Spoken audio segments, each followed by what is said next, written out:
Today, I've been called because we have a very common problem in our house. We have a light bulb that has gone out. And that's all it means is that one of the light bulbs in this bathroom has decided not to carry out its responsibilities of illuminating the room. And while it's a very common problem, it's very easy to take care of. It gives me the opportunity to discuss with you a few principles of basic electrical. Now, the first thing we need to do when it comes to basic electrical is we absolutely have to check our power flow. So we're going to go do that.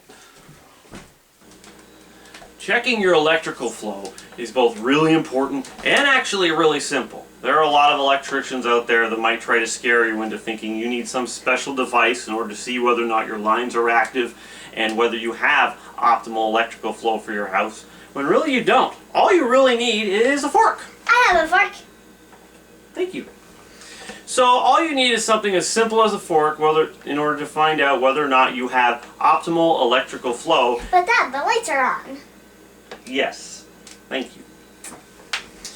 It's a common misconception that just because your electrical system is working, that you have optimal electrical flow. There's a difference between having enough electricity going through your system to make it work and having enough electrical signal going through your system in order to have optimal flow. So really all we have to do in order to check to see whether or not our system is working at an optimal level is take our fork, get an outlet like this, and just kind of stick it in here.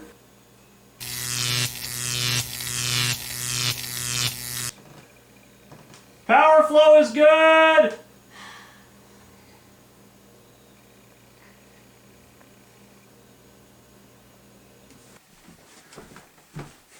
So now that we know we have good power flow, the second rule we must always follow when we're doing basic electrical work is to always leave the power on. Now I know you've heard from all sorts of other people, always turn your power off, it's a safety issue, blah blah blah. What that really is that's just a way to slow you down and make your electrician look more important. You must always leave the power on, and here's what I mean.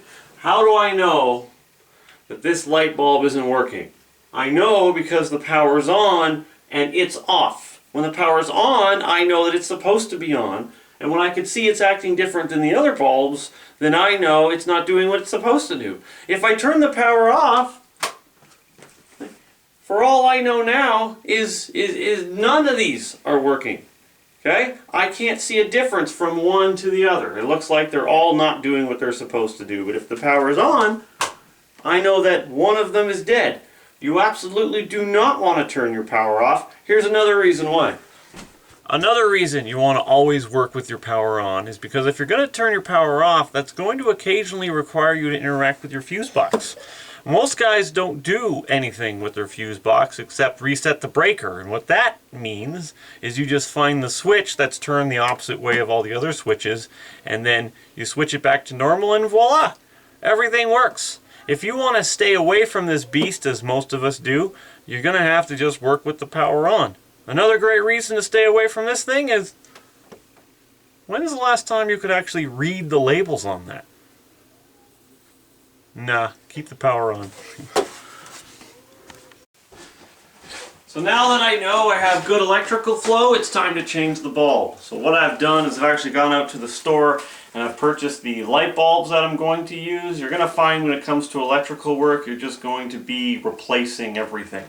In this field, they're really not big in repairing stuff. You could try to take the time that it takes to repair a light bulb that's not working anymore, but it's really not worth the effort. Go spend a couple bucks, get yourself a bulb. It's also a good idea, and this will make you really popular in your house, is if when you replace a light bulb, you replace it with the same kind of light bulb as the one that didn't work before. Especially in our set, where they come in a match of 3, I could just put any old light bulb in there, but I don't think I'd be really popular with the ladies in this house. So what I've done is I've gotten some more light bulbs out of the same, and so we're just going to go in there and replace it.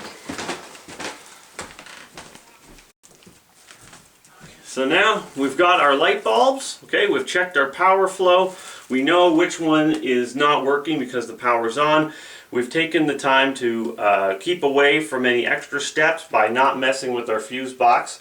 So all we have to do now is simply change the light bulb. So I grabbed these before, And I got a 3-pack of these because I couldn't find them in individuals.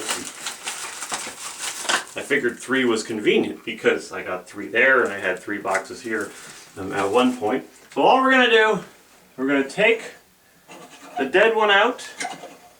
Okay, turn to the left.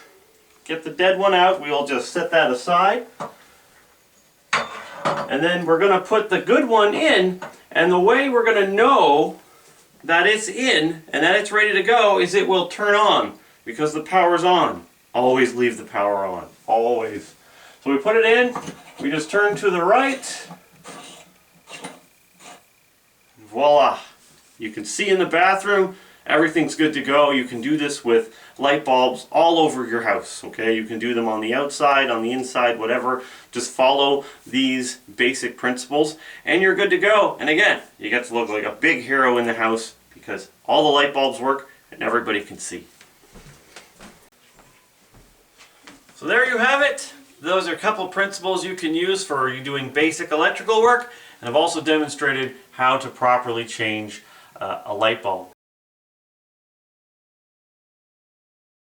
This green one right up here, this green circle. If you click on that, what you're doing is you're subscribing to our channel. And what that does is that tells us and YouTube that you think that we're doing a good job.